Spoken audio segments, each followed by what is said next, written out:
Alors bonjour tout le monde, aujourd'hui nouvel épisode sur tout ce qui est popote pendant le bivouac, en survie, etc. Qu'est-ce qu'on va emporter avec? Quel type de popote différentes on peut utiliser? De la plus light à la plus lourde, de la plus naturelle à la plus artificielle. C'est parti!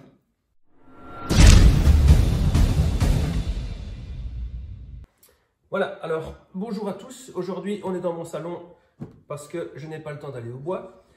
Petit résumé des différentes popotes. Donc vous avez le brûleur à alcool à brûler, ça prend pas de place du tout, c'est très léger, ça se présente comme ceci, donc des petits trous, là on met l'alcool dedans. On peut, pour ceux qui sont bien étanches, refermer avec l'alcool dedans, je vous le conseille pas mais ça fonctionne. Et on a le petit capuchon qui se range ici, d'accord? Donc ici, on retire le capuchon, qui va pouvoir éteindre aussi après le réchaud. On le dépose de côté. On ouvre et on va venir placer une allumette ici pour que l'alcool prenne. Une fois que l'alcool est pris, vous aurez des mini flammes bleues ici et le réchaud est prêt. Ensuite, ici, vous trouvez ces petites pièces-là détachées qui se vendent avec souvent.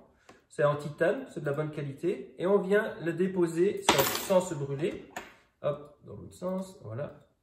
On vient la déposer ici sur le brûleur.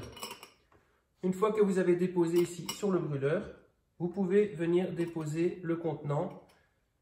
Il faut savoir que avec de l'alcool comme ça à brûler, en conditions normales, sans trop de vent, il va falloir plus ou moins 8 minutes pour faire chauffer 1 litre d'eau. D'accord, donc ça c'est le premier type de brûleur à alcool ultra léger que vous pouvez utiliser, moyen artificiel forcément, pour faire votre popote, faire un petit thé, etc. Premier moyen. Le deuxième moyen, évidemment, c'est la bonbonne de gaz avec le petit brûleur.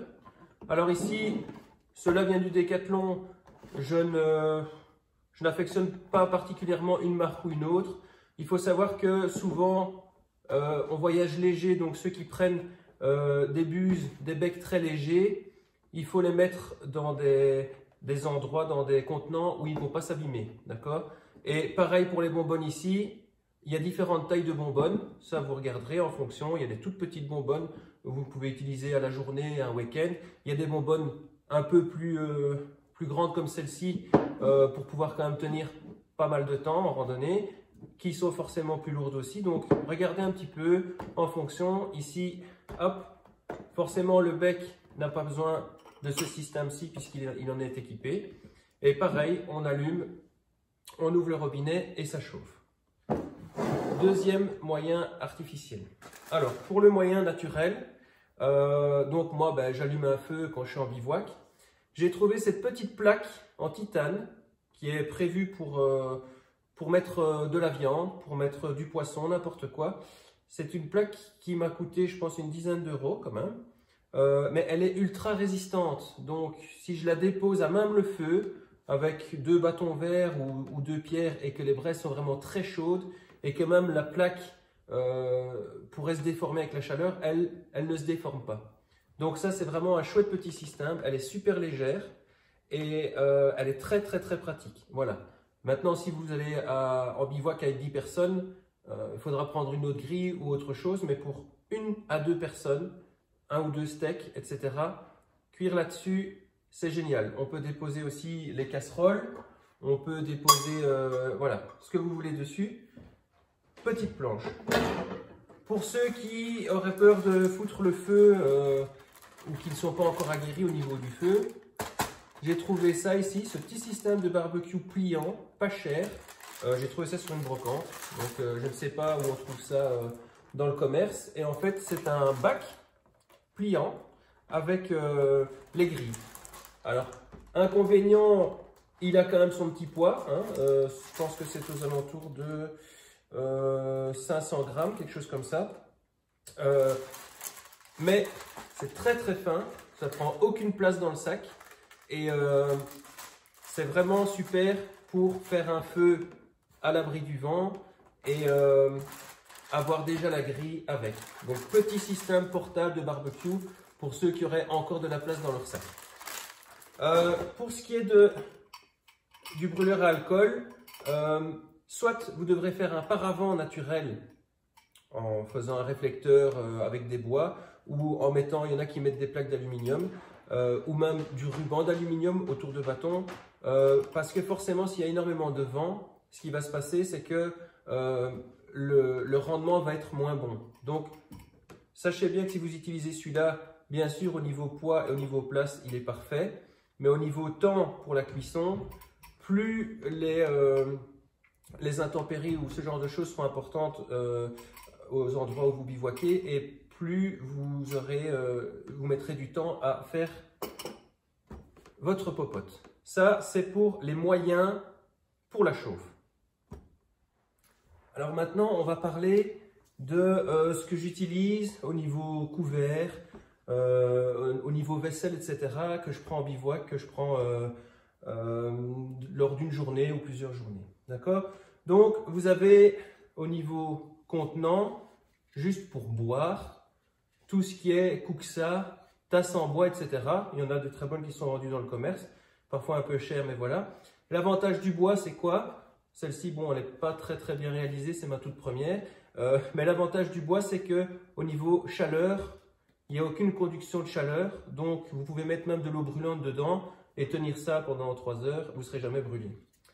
Pareil au niveau des outils que vous auriez pu vous faire en bois. Donc ici, j'ai fait une fourchette en bois, j'ai fait une cuillère en bois, une cuillère couteau en bois.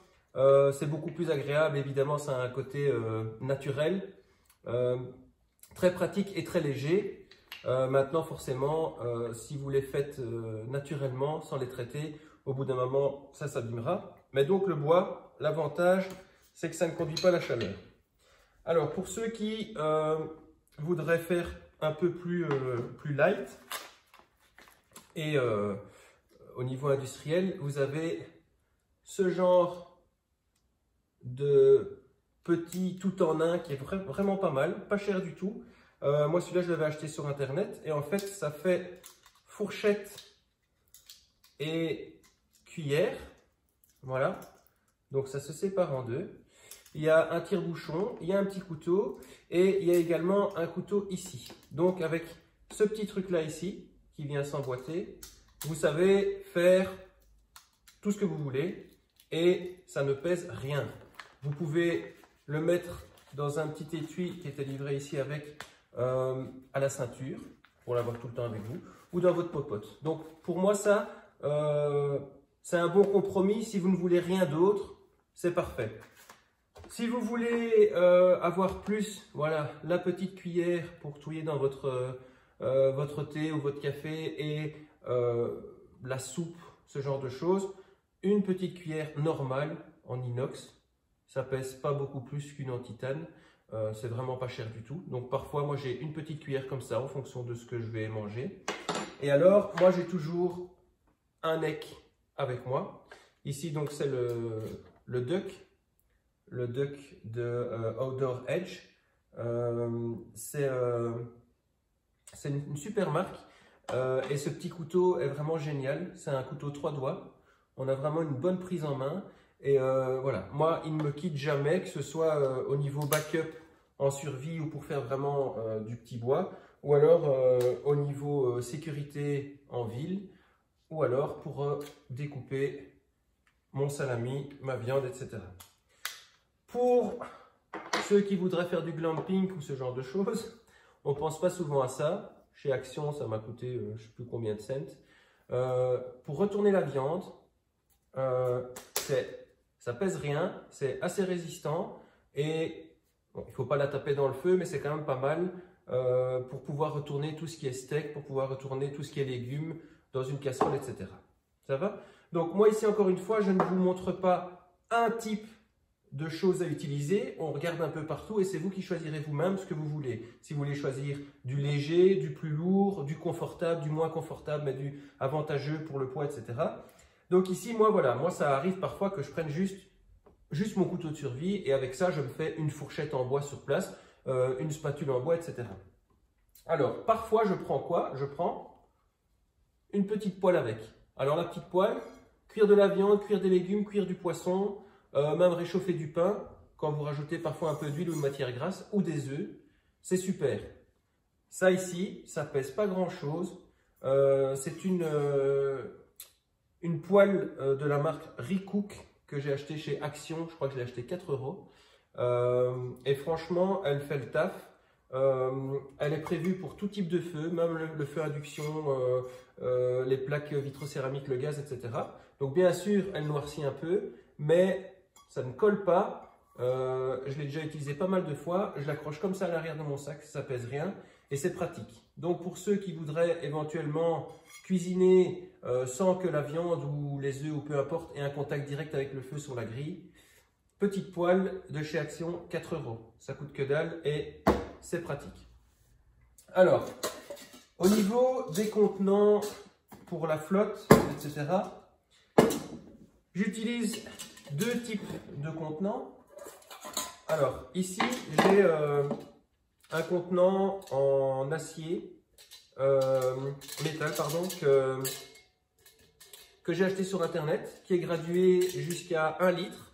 Donc, on a les différentes graduations ici. Qui contient un petit filtre ici à l'intérieur pour, par exemple, si on fait du thé ou du thé avec du sapin, pour ne pas en avoir dans la tasse. Donc ça, c'est super. Ici, j'ai rajouté un peu de paracorde parce que je trouve qu'il y a quand même si le système est fait pour qu'on n'ait pas de chaleur au niveau de la poignée, il y a quand même une chaleur, même si ça ne vient pas de la tasse, ça vient du feu. Donc, j'ai mis une petite poignée en corde. Là, au moins, il n'y a pas de souci. Et alors, si jamais, vous pouvez prévoir aussi ici de l'accrocher par au-dessus du feu comme ça, ou de la déposer, comme j'avais expliqué tout à l'heure, sur la plaque, peu importe, ou même venir le chercher avec un bâton. Donc moi, quand il y a vraiment de trop grosses flammes, je ne veux pas me brûler, je viens chercher ça avec un bâton et je le recule. Avec ça, on a le couvercle qui me permet de chauffer mon eau plus vite. Et donc voilà, quand je veux potabiliser de l'eau ou quand je veux faire chauffer même du cassoulet ou quoi que ce soit, c'est très polyvalent et c'est très résistant. Jusqu'à présent, j'ai pas eu de problème avec. Celui-là prend de la place, mais les graduations font que même quand on fait du lyophilisé ou ce genre de choses, on n'a pas de problème pour doser et c'est pas extrêmement lourd. Donc, un moyen de plus. Alors, ici, par contre, c'est mon préféré, c'est celui qui me quitte jamais. Alors, celui-là, je vais faire de la pub, parce que même si j'y gagne rien, je trouve que c'est vraiment une très bonne marque. Donc, c'est la marque Stanley. Et Stanley, ils font tout ce qui est outils de chantier, etc. Et aussi tout ce qui est popote de chantier. Donc, ils savent de quoi ils parlent. Ils savent que quand les ouvriers vont se faire du café ou du thé par -10 dehors, il faut qu'ils aient de la bonne qualité. Donc, ici, encore une fois, on a des graduations en millilitres et en OZ, d'accord? Et celle-ci est vraiment chouette parce que d'abord, elle se cale. Et alors, une fois que j'ai décalé, j'ai ma petite poignée. Ici, celle-là est tombée au feu parce qu'un ami distrait l'a fait tomber, mais le plastique du dessus est vraiment fort résistant. Et donc là, il n'y a pas de conduction de chaleur. Quand on reprend le plastique, on n'est pas brûlé. On peut garder ça plein de temps dans les mains, on n'est pas brûlé. Et alors, ce qui est génial, c'est que dedans, on va avoir 2 tasses en plastique. Alors, du plastique épais qui ne conduit pas la chaleur non plus.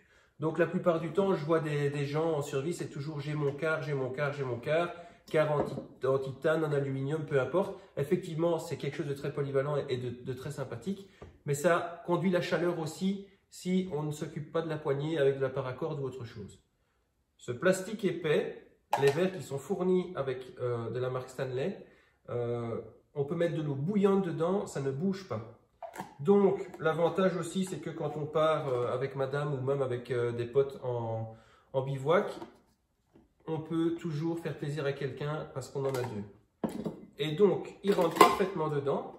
Et ce qui se passe, c'est que dedans, on a encore de l'espace pour mettre des épices, pour mettre éventuellement quelques sachets de thé. Et pour mettre ce que moi j'utilise, bon ici j'aurais dû l'utiliser plus, pour faire ma vaisselle après. Alors, au niveau de la vaisselle, pareil encore une fois, hein, c'est mon magasin de prédilection, mais ça vient de chez Action, quelques cents, un bel petit tissu avec du fil cuivré qui nettoie tout. Donc ici, ben, ça c'est parce que c'est de la fainéantise, mais si j'avais voulu polir tout, ça nettoie absolument tout. Je le replie et je le tape ici avant de refermer et hop, ni vu ni connu, j'ai tout ce qu'il faut avec. Alors, on parle de vaisselle justement. Encore une fois ici, bien sûr, vous voyez qu'il y a énormément de choses. Je ne vous demande pas de tout prendre, je vous dis choisissez. Je vous explique les différentes façons de faire pour pouvoir avoir à manger. Et donc, au niveau de la vaisselle, je trouve ça quand même très pratique. J'ai un évier autoportant, un peu comme les piscines, hein, une Tex. Voilà, un évier autoportant qui pèse que dalle. C'est dans un petit étui comme ça pèse rien du tout. Là, j'ai 8 litres. Et avec les 8 litres, eh bien, j'accroche ça dans un arbre. Il y a mon chien qui a quelqu'un. J'accroche ça dans un arbre. C'est tout, Chloé. Et avec ça, je peux faire ma vaisselle. Et ben voilà, c'est ça qui se passe quand on a un chien de garde. C'était le facteur. Ça va, il n'a pas mangé le facteur. Donc, ici, c'est ce que je disais au niveau de l'évier portable. Il y en a des de 5 litres, il y en a des de 10 litres. Même pour aller chercher de l'eau à la rivière et pour les transporter, bien sûr, vous ne pouvez pas transporter avec 8 litres. Hein. 8 litres, c'est quand c'est ouvert comme ça. Donc moi, en général, je mets 5 litres dedans et j'accroche comme ça en hauteur à une branche d'un arbre. Ça me permet de pouvoir faire ma vaisselle ou me laver les mains quand on est sur une aire de bivouac. Et ça pèse que dalle. Ça se replie vraiment bien. Et voilà, le petit étui ici est vraiment pratique. Pensez à ça, on n'a jamais assez d'eau sur le lieu de bivouac, que ce soit pour faire sa vaisselle, pour se laver les mains, pour nettoyer une plaie si on n'a pas encore fait la vaisselle dedans et qu'on ne sait pas encore nettoyer les mains, ou peu importe, rincer une casserole, n'importe quoi, éventuellement même couper, essayer de stopper un feu qui aurait été mal géré à la base, ce que j'espère pas pour vous. Et voilà, ça se présente comme ça ici et ça ne pèse rien du tout. Alors, encore d'autres moyens ici que j'ai acheté pour vous montrer, que j'utilise très rarement aussi. C'est cette fameuse petite pince. On peut prendre n'importe quoi avec, même une casserole qui n'aurait pas de anse, ce genre de choses, pour aller chercher peu importe. Et ici, ça coûte rien du tout. Et c'est aussi un truc dans lequel on peut manger et qu'on peut taper au feu comme ça. Voilà. Donc, tous ces trucs-là, c'est des trucs qui viennent de la plupart chez Action, qui m'ont rien coûté. Donc, pas besoin d'investir dans du cher et vilain pour vous faire plaisir en bivouac. Bien sûr, les marques référencées comme Sea to Summit, certains de chez Decathlon, etc., Stanley, c'est des choses qui vous décevront jamais. Mais ça a un coût, ça a un prix. Alors, dernière petite chose, ça aussi, c'est vraiment pour ceux qui veulent faire du glamping ou qui adorent les pâtes. Moi, j'adore les pâtes. Quand on part à une journée et que j'ai pas grand chose dans mon sac, qu'est-ce que je fais? Ah, je prends cette passoire pliante. D'accord? Donc, on peut l'utiliser pour nettoyer des fruits, des légumes. On pourrait éventuellement l'utiliser pour pêcher dans certains types de pêche. Et le reste du temps, hop, voilà. Elle est rangée dans le sac. Donc, honnêtement, je pense que pour tout ce qui est kit de base, au niveau, en tout cas, des ustensiles de cuisine, si vous allez chez Action parce que vous ne voulez pas vous ruiner, vous allez trouver vraiment ce qu'il vous faut pour pas cher. Pour le reste, donc, à vous de choisir entre le camping gaz, le réchaud à brûler ou le feu au naturel. Si vous avez des questions, n'hésitez pas. Après, j'espère m'avoir mis un petit pouce vers le haut en bas de la vidéo pour m'encourager. N'hésitez pas à me poser des questions. Vous avez vu que sur les autres vidéos, je suis assez rapide pour répondre. Et donc, j'essaierai de répondre du mieux que je peux pour vous aider. Voilà. Pour le reste, eh bien, achetez ce qu'il vous faut. Sortez, testez et amusez-vous. À bientôt.